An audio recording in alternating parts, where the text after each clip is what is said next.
Bienvenidos a un vídeo en el que voy a hablar de mi experiencia como responsable o líder de un CMS que gestionaba una aplicación de móvil, Android y iOS. Es decir, era el backend de esas aplicaciones que que llegó a tener 25 millones de usuarios al momento de irme yo de allí. Y antes de nada, recordaros que si os gusta el contenido y que si aprendéis y demás, pues que le deis al botoncito de suscribirse, que eso anima un montón a seguir creando contenido. Y también que si alguna vez queréis que hable sobre algún tema o lo que sea, que me lo pongáis en los comentarios y yo hablaré sobre ello. Y bueno, antes de empezar un poquitín, pues comentaros sobre mí un poquito, aunque los que llevéis aquí en el canal mucho tiempo ya sabéis quién soy.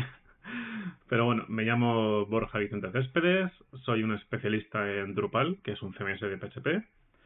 Llevo 15 años trabajando con Drupal al momento de grabar este vídeo, casi 16. Y al momento de trabajar en este proyecto creo que llevaba 7-8 años trabajando, no me acuerdo bien. Y bueno, ingeniero backend, en Twitter y en Drupal.org me podéis encontrar como Nireneko y la web es backendsurvivor.com, que es muy nueva al momento de grabar este vídeo. Y bueno, también comentar que realmente este fue el proyecto en el que más me ha gustado trabajar en toda mi vida. Fue una startup y bueno, si alguien tiene alguna startup o lo que sea y tiene algún proyecto gordito, ya saben, aquí estoy. Que me gustan mucho estos proyectos.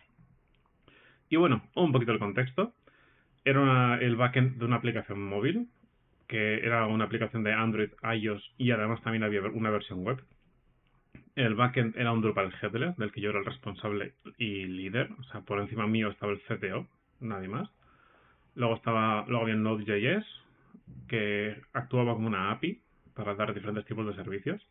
Un XMPP para lo que es el chat, porque la web al final, la aplicación al final, la base de todo el núcleo era una copia de WhatsApp, básicamente. Y tenía millones de usuarios. Cuando yo entré había medio millón de usuarios y cuando me fui había más de 20 millones y por lo que recuerdo cerca de 25. De hecho no lo he comentado, pero este vídeo lo estoy haciendo porque la aplicación cerró hace ya unos meses, es decir, ya no existe, definitivamente no existe, está muerta. Y por eso lo estoy haciendo un poquito. Como para hablar de esto, porque ha sido, anda, si yo en ese proyecto trabajé. Y bueno, una aplicación con muchísimo tráfico, llegaba a las 13.000 peticiones por segundo cuando llegaba la hora pico, que era de las 12, 1, 2 de la tarde más o menos. Llegaba a las 13.000 peticiones por segundo, que eso es una barbaridad. Tenía un sistema editorial interno, porque había muchísimos editores de contenido, creando noticias, artículos, había canales estilo Telegram, bueno, WhatsApp también tiene hoy en día los estados, algo similar, pero bueno. Y eso, había muchísimos editores. Y estaba alojada en AWS ECS, que también utilizaba otro montón de servidores, de sistemas, bueno, de servicios de AWS. Y después, para una mínima parte, utilizaba Google Cloud. Tenía estas funcionalidades principalmente al momento de yo irme. Tenía un chat de usuarios. El chat no estaba en Drupal, estaba en el XMPP. También había llamadas entre usuarios y estaba la opción de poder enviar dinero entre usuarios, como si fuera un Bizum de España. Y también otros sistemas que hay en cada país. Además de eso tenía un sistema de encuestas, un sistema de noticias y unos canales como en Telegram, que tú te puedes unir, puede haber miles de personas ahí, pero solamente los administradores pueden crear contenido. Y bueno, también había grupos de usuarios, que aquí no lo he mencionado, pero había grupos. Y a modo de entretenimiento, había un sistema de playlist estilo Spotify, pero eran playlists ya predefinidas. No era música suelta que tú te podías crear tus playlists, sino eran ya unas definidas. No había pocas, por lo que recuerdo había más de 10.000 playlists, pero bueno, no sé, había playlists. Y además también estaba la opción de crear lo que llamaban microapps, que eran pequeñas aplicaciones que estaban hechas con HTML, CSS y JavaScript y que se ejecutaban embebidas en la propia aplicación. Y esto podía ser desde pequeños juegos o empresas que optaban por desarrollar su propia aplicación para que cualquiera pudiera utilizarlas. Por ejemplo, pues para encargar comida o algo similar, es decir, cualquier cosa. Y bueno, el headless, que esto es lo importante. porque al final era un backend que exponía unos endpoints REST para poder, bueno, para que la aplicación consumiera esa información. Bueno, interactuar básicamente. Originalmente estaba, cuando yo entré, estaban desarrollados con unos controladores, estaban muy mal hechos. No sé quién hizo eso, pero es que era para prenderle fuego y estaba muy mal hecho. O sea, la caché estaba mal implementada, el rendimiento era malísimo y eso que apenas había como 500.000 de usuarios, no había testing, no había documentación, eso era un absoluto desastre. De hecho, luego más tarde comentaré en el sistema de encuestas, porque las encuestas las empezó a desarrollar el anterior a que fuera yo, a que estuviera yo en la empresa, y eso no funcionaba. Y tuve que, bueno, de lo primero que hice fue migrarlo todo a Views, que para el que no conozca Drupal, Views es una extensión de Drupal que permite hacer consultas SQL con una interfaz y después darle un formato, ya sea para crear una cuadrícula, una tabla, un listado normal y corriente, o también para crear endpoints que respondan con un JSON o un XML, por ejemplo. Y lo bueno de Views es que es muy fácil crear endpoints, a golpe de clic tardas unos pocos minutos, pero es extremadamente lento para los rendimientos, bueno, para los estándares de rendimiento que nos pedían. Que yo no recuerdo muy bien cuáles eran, pero he encontrado por ahí una presentación y ahí sí que más o menos se detalla un poquitín y ya he puesto aquí antes, un poquito más tarde tenéis una pequeña línea. Y eso, era extremadamente lento para los estándares que nos pedían. Views además es extremadamente flexible, pero muy difícil de mantener para ciertos problemas que tuvimos, porque hubo que cambiar el modelo de datos y cuando hay que empezar con Vue, si tienes problemas de rendimiento, tienes que mantener compatibilidad y demás, es un sufrimiento. Y el tiempo que te ahorra creando los endpoints en 5 minutos, luego es tiempo que pierdes en mantenimiento y compatibilidad y demás. Y bueno, fue una pesadilla. También estaban otras opciones, como JSON API, que esto es algo que en aquel momento ya estaba integrado dentro de Drupal, si no recuerdo mal. Y siempre ha funcionado muy bien, es una maravilla y demás. Pero el problema que tiene JSON API es que es extremadamente lento, pero muy, muy, muy lento. Mucho más lento que Views. Además, exponía demasiada información que no interesaba que estuviera ahí. O sea, al final eran bytes que se enviaban y no servían para nada. La estructura de datos era demasiado compleja y también demasiado inútil porque se enviaba demasiada información. Pero sí que se utilizaba para hacer post, update y deletes, porque desde la aplicación había ciertos usuarios que eran editores, los cuales sí que podían actualizar alguna noticia o crear contenido desde la propia aplicación, sin tener que conectarse a la página web. Y bueno, luego estaba GraphQL, que muchos lo conoceréis hoy en día, pero en aquel momento era reciente, digamos, o sea, había salido, Facebook lo había desarrollado, lo usaba Facebook, lo había publicado, el estándar llevaba varios años, pero en el mundo de Drupal GraphQL estaba demasiado verde. O sea, era algo inusable que no se podía usar. Y al final se optó por un sistema de endpoints personalizados, que en principio se utilizó el sistema de plugins de Drupal, pero después, pues, incluso los plugins ofrecen un pequeño retardo en rendimiento, unos pocos milisegundos, pero era un pequeño retardo, y se optó por crear los endpoints en controladores normales y corrientes, saltándonos todas las capas que pudiéramos de Drupal para intentar sacar todo el rendimiento posible. Tuvimos que crear unos normalizadores personalizados para poder normalizarlo todo de manera estándar y como nosotros queríamos. Mantener compatibilidad para nosotros era extremadamente sencillo debido a los normalizadores que teníamos. Nos daba muchísima flexibilidad y muchísimo control sobre lo que queríamos hacer. Eran extremadamente rápidos comparados con JSON API, Views o los controladores que se hizo al principio el desarrollador que estuvo antes que yo. Crear endpoints era extremadamente fácil también, porque lo montamos de tal manera que crear un endpoint era casi hacer un copia-pega de una clase y poco más.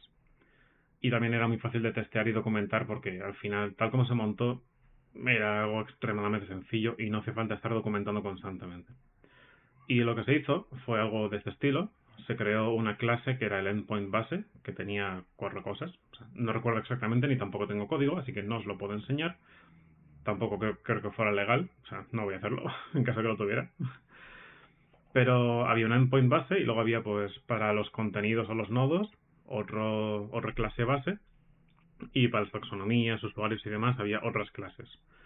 Y después de ahí se extendía pues la clase para los canales, para las noticias, para las encuestas, etc. Había diferentes clases. Y luego aquí no lo he puesto, pero luego también había pues artículos ordenados por no sé qué, artículos limitados por no sé qué, artículos por no sé cuántos. O sea, estaba todo bastante limitadito y no recuerdo la razón por la cual había un endpoint casi para cada cosa. No recuerdo por qué, pero bueno, es como se hizo. Y a grosso modo, esto es código que he escrito yo para que os hagáis una idea de cómo podía llegar a ser esto, pero ahí podéis ver que, por ejemplo, la clase abstracta de Article Resource indicaba que la entidad era Node, el bundle era artículos, o también puede ser noticias, si queréis, y ya se definía un método get porque todos los controladores tenían un método get que es el que se llamaba con el endpoint. Y al estar en la clase abstracta, luego las clases que realmente se usaban, que es la de la derecha, la de Article Order Resource, por poneros un ejemplo, no tenían ni que implementar el get. Y lo que se hacía era, en la clase final, la clase que realmente contenía el endpoint, se añadían los traits de queremos filtrar por query parameter en categoría, pues añade el trait de filtrado por categoría. Queremos añadir el trait, como que se puede añadir un query parameter para filtrar por idioma, pues se mete el trait ese. Y luego en el método get se hacía, si este método existe, le llamamos. Si este método existe, le llamamos. Después de generar lo que es la query básica, digamos, la consulta básica, se llamaba el método handle, que nunca sé pronunciar esto. Ese método era abstracto y se implementaba en la clase que tenía el endpoint. Ahí se hacían las modificaciones que fueran. En este caso os he puesto como ejemplo únicamente ordenar por fecha de creación. Y ya está, y nada más. Y luego ya se llamaba al método padre de Generate Response, que es el que tenía la clase de Node Resource, para hacer la consulta, serializar, normalizar, serializar y añadir las cachés y todo, y devolverla. ¿Vale? Como veis, con un sistema de este estilo, si quieres un nuevo endpoint, te copias la clase de la derecha y ya está. Y en el método handle le añades 4 cositas que tú necesites y punto. También añades los traits que quieras y ya está. Y esto era extremadamente sencillo de ampliar porque los traits estaban documentados. Se documentaba también qué endpoint tenía qué query parameters y los desarrolladores ya sabían cómo funcionaban los query parameters. O sea, no había demasiado problema con esto. Los de Android, iOS y los de la web ya sabían cómo funcionaba esto. Y bueno, realmente el testing también era extremadamente sencillo, porque al final era lo que se añade en el handle, pues ya está. Pues añadir condiciones para eso. Era algo muy sencillo. Y bueno, luego llega la parte del rendimiento, que esto era algo bastante importante. Y creo que este proyecto fue el que hizo que yo me volviera un fan de la parte del rendimiento. Y las mejoras básicas que hice según entré fue corregir todos los errores, porque estaba lleno de errores por todos lados. Y recuerdo que cuando corregí todo, incluso me vinieron los de Android y los de iOS diciéndome, oye, se nota que esto va más rápido, ¿qué has hecho? Y yo, he corregido los errores. De eso sí que me acuerdo, que me vinieron a decir eso. Y bueno, también reducir la carga de la base de datos, que esto generó ciertos problemas, que más tarde los comentaré. Desinstalar módulos y extensiones que no se utilizaban, porque en Drupal todo lo que está instalado, aunque parezca que no, añade una penalización de rendimiento. Y borrar también todo lo que no se necesitaba, o sea, básicamente hacer limpieza y borrar y dejar el Drupal lo más ligero posible. Venía a ser eso, corregir errores y dejar el Drupal lo más ligero posible. Y bueno, unas mejoras extra que se hicieron fue meter Redis, que Redis, hay unas cuantas diapositivas dedicadas a Redis porque Redis fue un infierno. También añadir IG Binary, generar variaciones de las imágenes automáticamente, es decir, si un editor subía una imagen de 2000 por 2000 píxeles y que ocupaba 4 megas, no tenía absolutamente ningún sentido enviar esa imagen a un dispositivo móvil, de modo que lo que se hacía era según se subía la imagen, se generaba una miniatura más pequeñita que es la que luego se le servía a los dispositivos móviles. Drupal tiene la opción de generarlas de manera dinámica, pero eso causaba problemas de rendimiento por el gran volumen de datos y de peticiones que gestionaba esta aplicación. Así que las generaciones de imágenes se hacían de manera automática. También se tuvo que reducir y limpiar el JSON generado y que se enviaba para enviar menos bytes. porque al final cuantos menos bytes envíes, cuanto menos información proceses y menos datos envíes, más rápido va a ser el backend y luego la transmisión de datos también va a ser más rápida. Y el cliente también va a gastar menos datos, con lo cual todos ganamos y todos somos felices. Y a nivel de backend también es más económico, porque al final cuando estás en la nube pagas por uso, así que... Y bueno, las consultas a la base de datos se hicieron de manera directa en los endpoints. Nos saltábamos todo el sistema que tiene Drupal y todas las capas que tiene Drupal para intentar mejorar el rendimiento, y esto se consiguió bastante. Y también aprender a invalidar la caché de manera adecuada. Y de hecho aquí hay un punto, el de consultas a la base de datos directas, y es que en cualquier empresa medianamente seria de Drupal,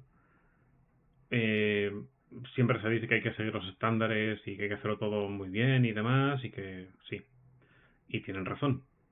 Y no en Drupal, en cualquier lado, ¿vale? O sea, en cualquier framework que uséis o cualquier cosa, hay que seguir y utilizar las herramientas que ese framework o ese CMS proporciona. Pero en este caso, seguir los estándares o las recomendaciones era un problema de rendimiento. Y lo que hicimos fue simplemente hacer las consultas a mano, directamente a la base de datos. Y bueno, ¿cuál fue el resultado? Este dato lo he sacado, como he comentado antes, de una presentación que he encontrado de hace unos años. Se redujo de 300 milisegundos a unos 85 aproximadamente. Y también se redujo mucho el uso de CPU y de RAM. Y recuerdo que este uso de CPU y de RAM se notó tanto que los de DevOps terminaron contentísimos. Y fue la primera y única vez en mi vida que me dieron un extra salarial. Precisamente porque esa reducción de CPU, de RAM y que en general todo fuera mucho más rápido, ahorraba costes a nivel de infraestructura por estar en cloud, y por el buen trabajo me compensaron con un pequeño dinero extra. Que eso ha sido la primera y única vez en mi vida que me dieron un pequeño extra. Y eso se redujo desde los 300 milisegundos hasta los 85 aproximadamente. Y hay que tener en cuenta en esos 85 milisegundos que los servidores de AWS estaban en Irlanda y nosotros estábamos en Barcelona en aquel momento. Y desde Barcelona hasta los servidores había un ping de unos 15 milisegundos de ida y 15 vuelta. De modo que el tiempo de respuesta real era de aproximadamente, digamos, 60-65 milisegundos, lo que Drupal tardaba en contestar, ¿vale? De 60 a 70, aproximadamente. No, 15, perdón, de unos 50 a 60. Ya no sé ni restar 85 menos 30. De 50 a 60 milisegundos lo que tardaba aproximadamente en contestar el Drupal.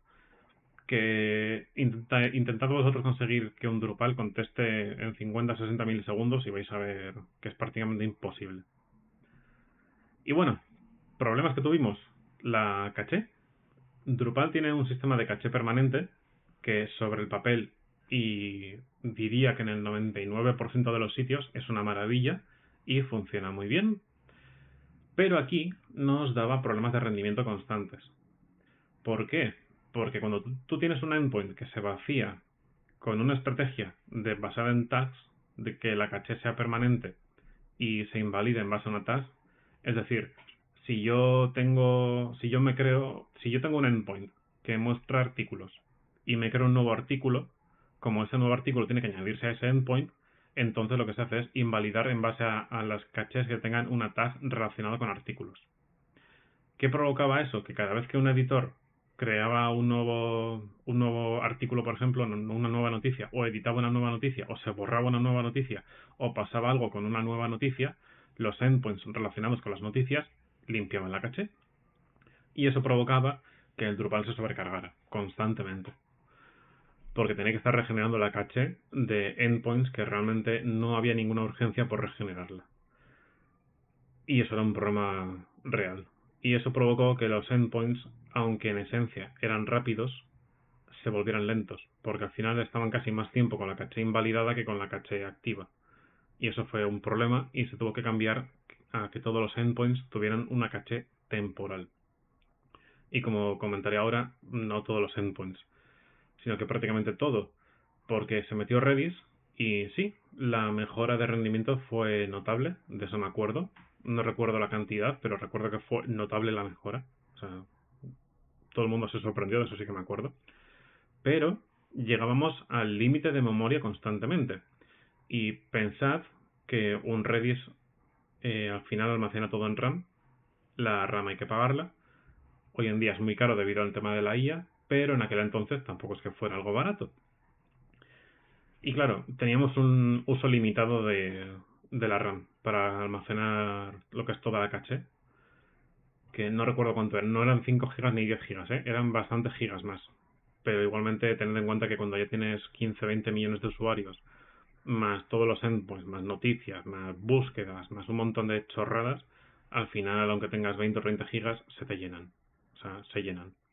Y eso nos provocaba que tuviéramos problemas de llenado en producción y cada poco tiempo había que estar limpiando básicamente la caché del sitio para que el sitio siguiera funcionando. Pero eso provocaba de nuevo lentitud.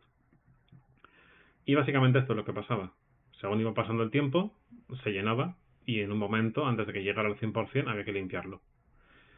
¿Y esto qué es lo que provocaba? Pues provocaba problemas de rendimiento precisamente, porque no es bueno estar limpiando la caché constantemente, sobre todo si no se necesita, que la caché está ahí por algo.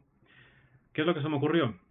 Lo que se me ocurrió fue hacer que toda la caché fuera temporal, absolutamente toda. ¿Qué provocó eso? Este problemita. Se invalidaba caché cuando no debía invalidarse, y eso provocaba que efectivamente el espacio se fuera reduciendo, es decir, de vez en cuando se limpiara. Estos gráficos son dramatizados, ¿de acuerdo? Los he hecho en un momentito, o sea, únicamente para que veáis algo visual y os hagáis una idea. Pero básicamente esto es lo que pasaba, que se iba llenando, llenando, llenando, y después de un tiempo, cuando la caché se invalidaba ya sola, bajaba. Y otra vez, problemas de rendimiento. ¿Qué pasaba cuando estaban esos problemas de rendimiento?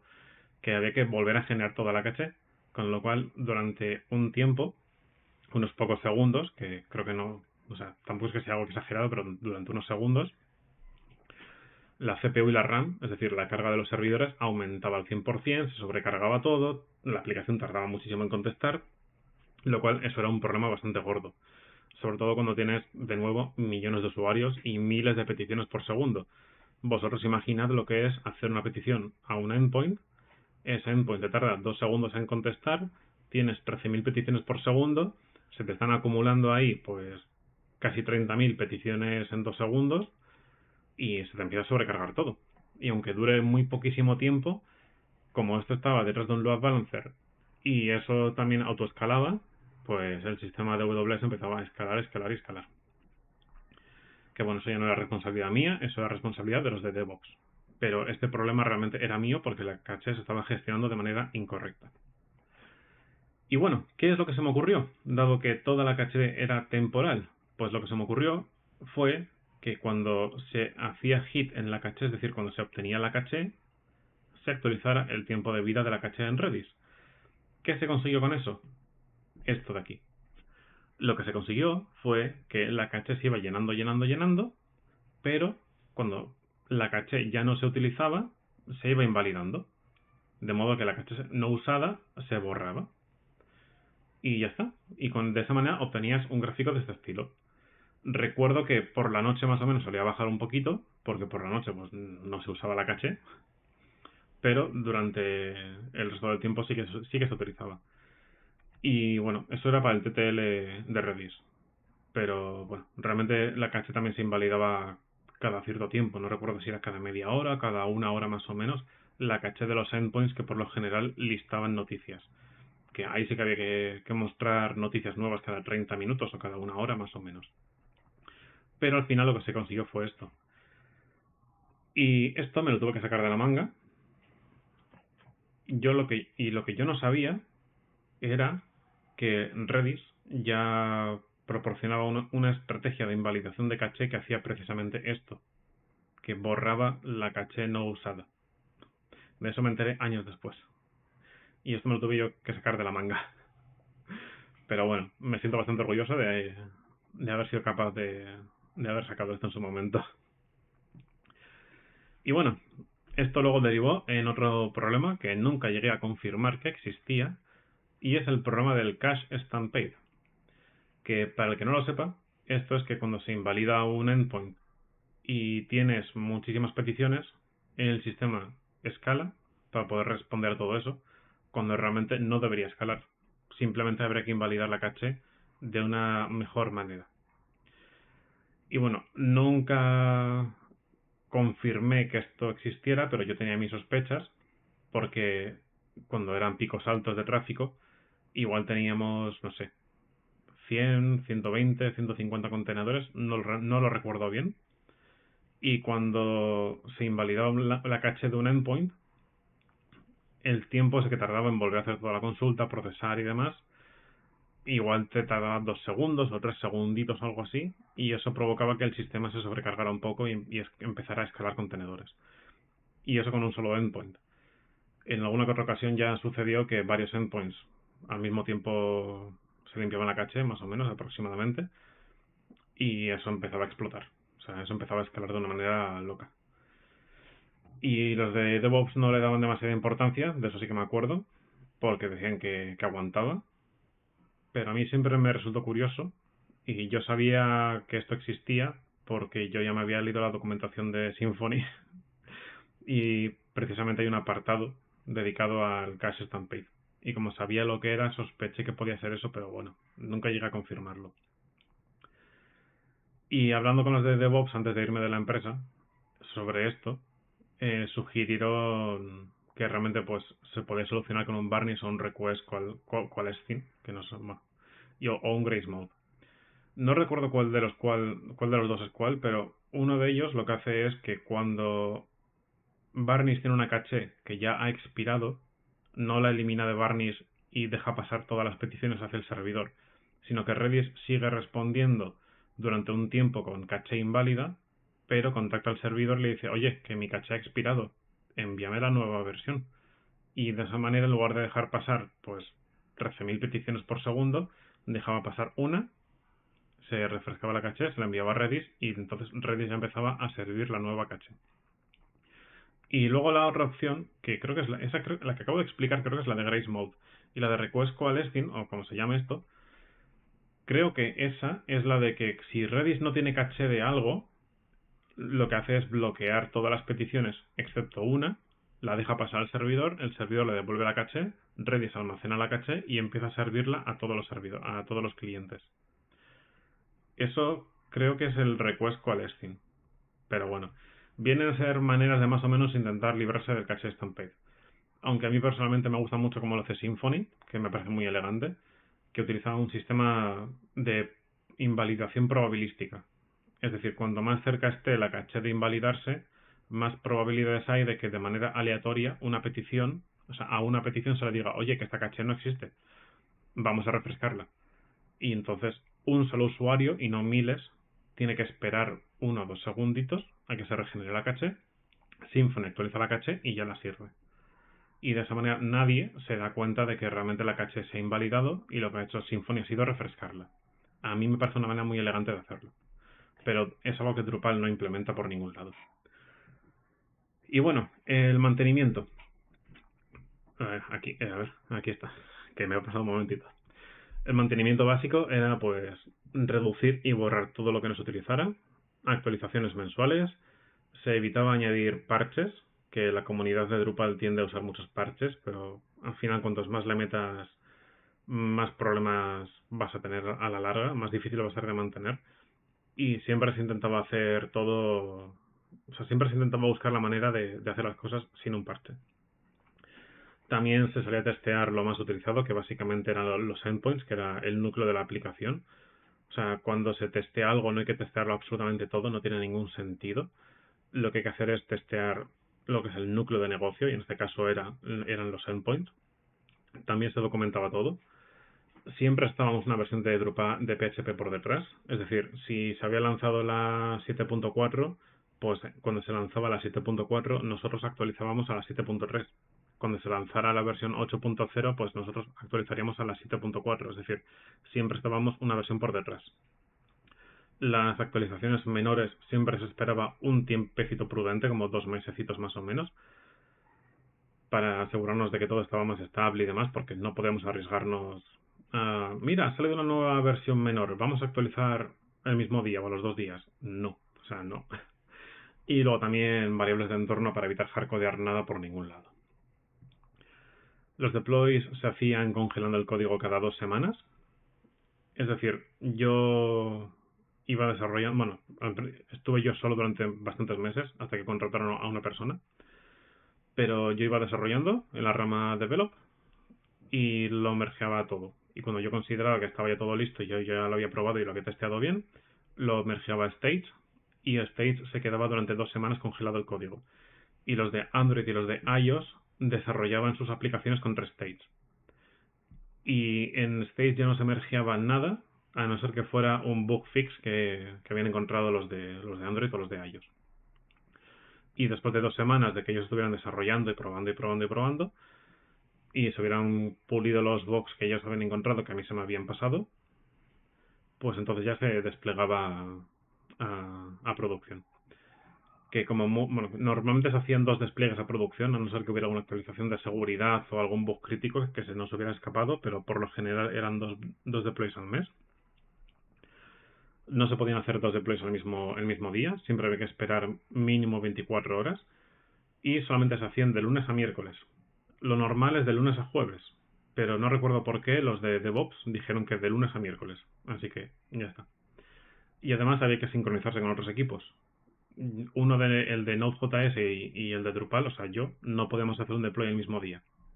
Si el Drupal se deployaba el lunes, Node.js tenía que esperar el martes. Y básicamente era así. Y bueno, y como ya he comentado, pues los otros equipos testeaban en Stage. Y bueno, problemas que hubo y soluciones que funcionaron. Luego viene otro con soluciones que no funcionaron. Bueno, con problemas pendientes. Las encuestas. Como ya he comentado al principio, los el sistema de encuestas estaba roto, ¿vale? O sea, los controladores que heredé, que he comentado al principio de las diapositivas, que no funcionaban nada bien, esos lo que hacían era, cuando un usuario va a votar, cargaba la entidad de la base de datos, la actualizaba y la guardaba. ¿Qué provocaba eso? Que si 4, 5, 6 usuarios iban a votar en la misma encuesta al mismo tiempo, pues no iban a poder almacenarse todos los votos. Porque el usuario A va a votar, llama al endpoint, esa ejecución carga la entidad de la base de datos, llega el usuario B, carga también la entidad de la base de datos en otro hilo, en otro proceso, el usuario A se guarda su voto y el usuario B también va a guardar su voto, pero como la entidad del usuario B no sabe que la del usuario A se ha guardado, pues sobrescribe los cambios. Es lo que pasaba. De manera muy simplificada, pero es lo que sucedía. Y bueno, para solucionarlo de manera temporal, lo que hice fue moverlo al sistema de colas de Drupal, que Drupal tiene su propio sistema de colas, pero eso provocaba sobrecargas en la base de datos, así que al final se tuvo que mover al SQS.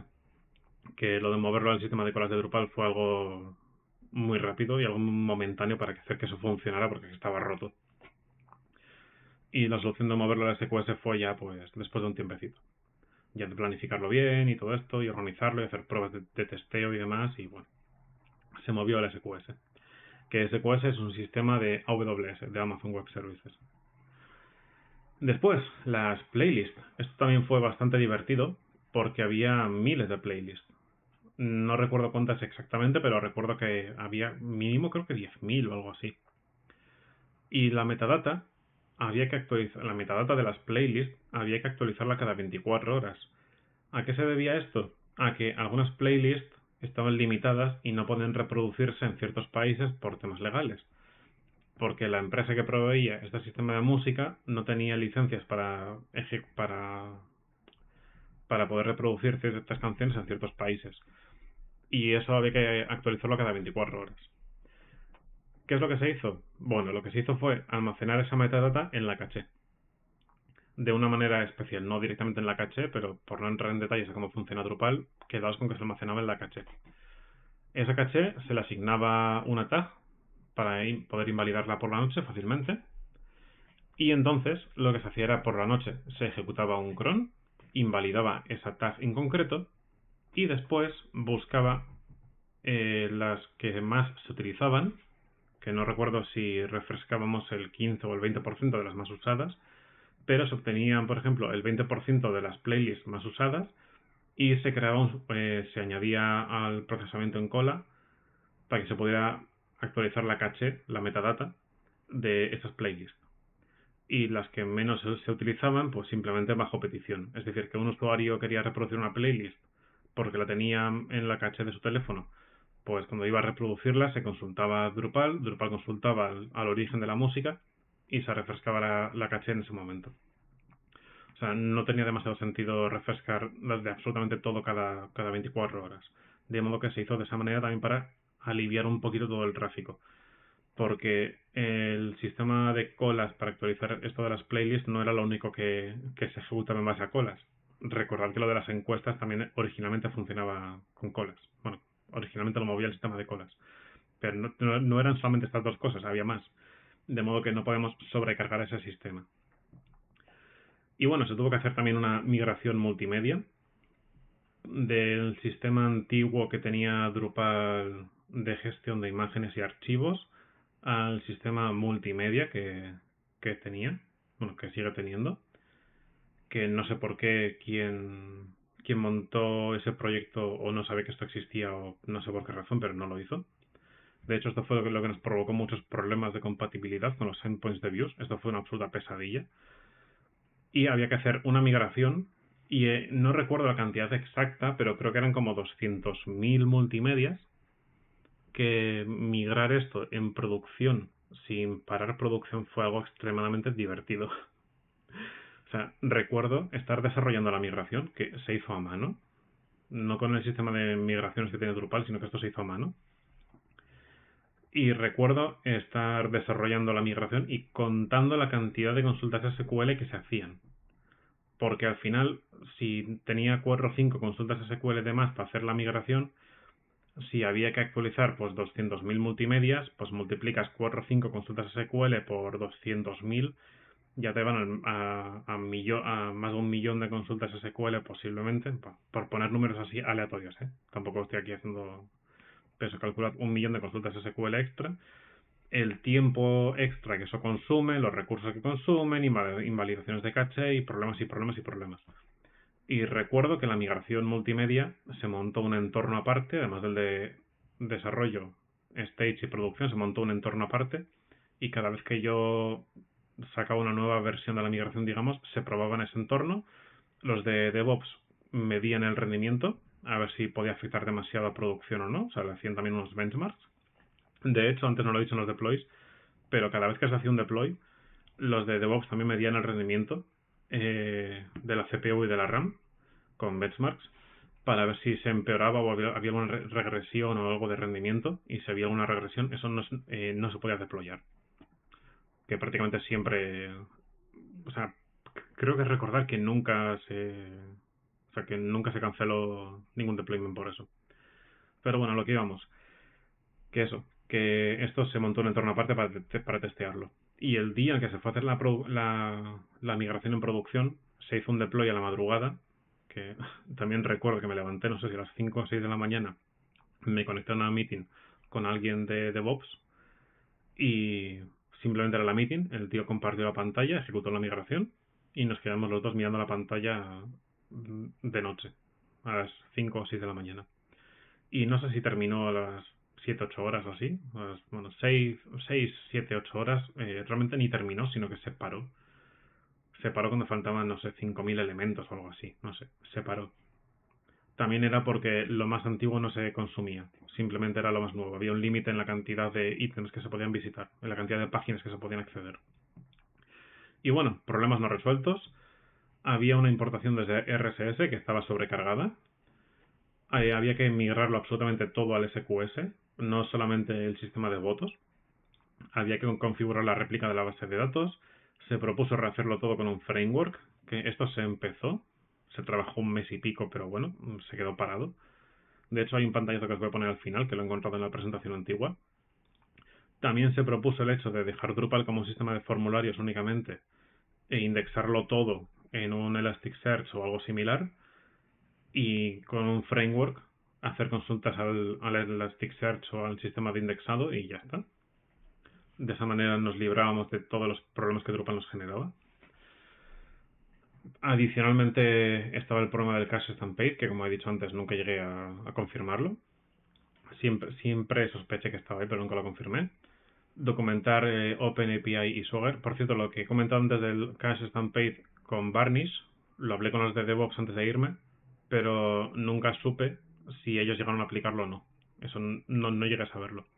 Pero bueno, el Cache Stampede, documentar OpenAPI y Swagger, y la sobrecarga que había en la base de datos, y esto provocaba inconsistencia de datos, porque había tal carga de información de movimiento, y eso que se estaba alojado con MySQL en RDS, pero había tal tráfico que cuando un editor borraba una noticia, cuando había un pico de tráfico o una sobrecarga o lo que fuera, Drupal era incapaz de borrar toda la información de todas las tablas de la base de datos y dejaba inconsistencias. Y eso luego provocaba problemas, nos dejaba restos por ahí. Y tanto mi compañero de equipo como yo, como los de DevOps, como el CTO, supusimos que el problema era MySQL. Que MySQL tiene InnoDB como motor, que supuestamente soporta ACID y transacciones perfectamente, pero sospechábamos que el problema era precisamente ese, que aunque en teoría soporta ACID y tiene el wall y todas estas cosas, que no llega al nivel de Postgres, y es lo que sospechábamos. Y bueno, el framework que se iba a utilizar era Symfony. La idea era rehacerlo todo con Symfony. Se comenzó con un prototipo que, como ya he comentado, fue un mes o mes y pico de trabajo. Y se desarrolló un prototipo sin optimizar nada. Ni un Redis, ni caché, ni nada. Y ya tal cual era más rápido que el Drupal. Y abajo tenéis un pantallazo que la verdad yo de esto no me acuerdo, pero lo he encontrado en la presentación. Y el de la izquierda es el Drupal, con caché optimizado y demás en local. 231 milisegundos en local. En los servidores era más rápido. Y el Symfony, sin caché ni absolutamente nada, ninguna optimización, respondía en 22 milisegundos. O sea, y esto en local. Seguramente optimizado con un Redis y con el fine tuning bien hecho. Symfony igual respondería en 10 milisegundos o menos. Pero bueno, así estaba la cosa. Bueno, ¿qué es lo que aprendí aquí? Pues aprendí muchísimo. Y lo primero que aprendí fue que hay que usar la herramienta adecuada para el proyecto, o sea, la herramienta correcta para cada proyecto. Drupal claramente no era la herramienta adecuada para este proyecto, porque Drupal se moría, se ahogaba, o sea, la facilidad que nos daba Drupal para construir y generar ciertas cosas, como endpoints, por ejemplo, luego nos las comíamos con problemas de rendimiento por todos lados. También aprendí que se me daba bien organizar tareas, proyectos y gente. De eso lo aprendí. Han pasado muchos años, pero yo creo que mantendré cierto de eso. O sea, creo que hoy en día si me ponen a cargo de algo, también se me daría bien gestionar las tareas, los proyectos y las personas, básicamente. Después, no por añadir más sistemas va a mejorar un proyecto o aplicación, y esto se debe a que yo quería añadir un Elasticsearch o un Solar. Yo quería añadirlo, y los de DevOps y el CTO me dijeron que no había suficiente carga todavía, ni tampoco suficiente contenido como para necesitar un Elasticsearch o un Solar.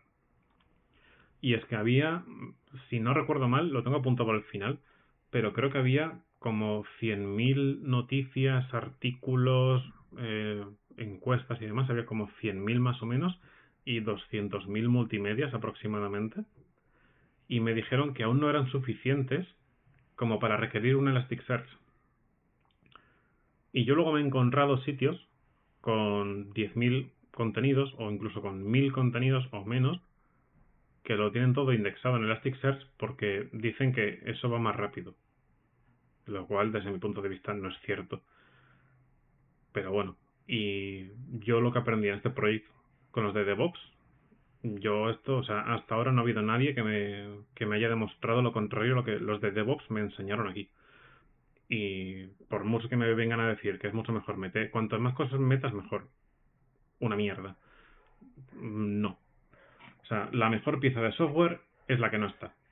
No te va a dar ningún tipo de problemas de bugs, no te va a dar mantenimiento, no te va a dar problemas de seguridad, no vas a tener que integrar nada.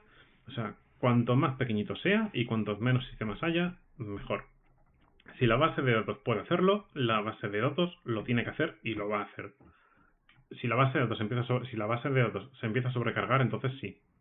O si empieza a haber cositas extremadamente complejas, entonces sí, hay que sacarlo. Pero no tiene ningún sentido. O sea, la mejor pieza de software es la que no está. Y de hecho, con la primera frase, la de hay que usar la herramienta adecuada para cada proyecto, de aquí saco otra frase, y es que cuando tienes un martillo dorado, todo parece un clavo. Y Drupal es un jodido martillo dorado. Y parece que es increíble y la mejor solución para todo porque con Drupal puedes hacer de todo. Pero no significa que todo deba hacerse con Drupal. Y querer hacerlo todo con Drupal es un fallo enorme. Pero un fallo gordísimo. Y yo eso lo viví en este proyecto. Y bueno, también antes de añadir funcionalidades y correcciones, hay que investigar cómo funcionan las funcionalidades existentes. Y esto viene por lo de Redis, porque yo me tuve que sacar de la manga y inventarme ese sistema de invalidar la caché que no se utiliza. Y luego resulta que me podía haber ahorrado todo ese trabajo porque Redis ya lo tenía implementado. O sea, pero bueno, aprendí mucho. También es importante que haya buen ambiente en el equipo y cuantas más simples sean las tareas que se deployan, mejor. Es decir, nosotros nunca deployábamos un cambio de estructura en el modelo de datos y algo que usara ese cambio en el mismo deploy. Es decir, si yo voy a crearme, por ejemplo, no lo sé, el sistema de encuestas, primero se hace un deploy que cree las tablas y modifique el modelo de datos para poder tener las encuestas y en el siguiente deploy se implementa toda la funcionalidad. Lo hacíamos así. Y la verdad creo que por eso, en los 2 años que estuve allí, no falló ni un puñetero deploy a producción. Porque tuve muchísimo cuidado con qué se deployaba y estaba todo extremadamente probado. Que por eso también se montó el sistema de congelar el código durante 2 semanas. Que todo lo que he comentado aquí fue, o sea, todo esto me lo saqué yo de la manga, también por experiencias previas que tenía y demás, y lo que había aprendido en otras empresas. Pero todo eso, de los deploys así, los deploys así, excepto lo de deployar lunes, martes o miércoles, que eso venía impuesto por DevOps, y también lo de no poder hacer 2 deploys el mismo día, y que 2 herramientas no podían hacer tampoco un deploy el mismo día, pero las otras normas las puse yo en base a lo que yo aprendí en otras empresas. Y bueno, en mi despedida, la aplicación tenía básicamente 25 millones de usuarios, o sea, tenía 23, 24 millones, pues estaba muy cerquita de los 25, ni un solo deploy a producción con problemas. Todo estaba documentado y estable, más de 100.000 contenidos, más de 200.000 multimedias y la infraestructura mínima. Y la infraestructura se mantuvo mínima gracias a que los de DevOps me pararon por no meter un Elasticsearch, un Solar. Pero bueno, ahí tuve que darle las gracias a ellos. Pero de lo que sí que me alegro es de haber dejado eso muy estable y funcionando maravillosamente bien. Y bueno, ¿y qué más? Creo que ya está. De hecho, esta es la última diapositiva, si no me equivoco. Pero eso. Y pues nada, muchas gracias. Y pues ahí tenéis, backendsurvivor.com. Me podéis encontrar como Nireneko en Twitter, que tampoco escribo mucho en Twitter, pero bueno. En Twitter y en Drupal.org. Ah, y también en GitHub, se me olvidaba. Y nada más. Muchas gracias si habéis llegado hasta aquí y espero que hayáis aprendido muchísimo. Venga, hasta otra.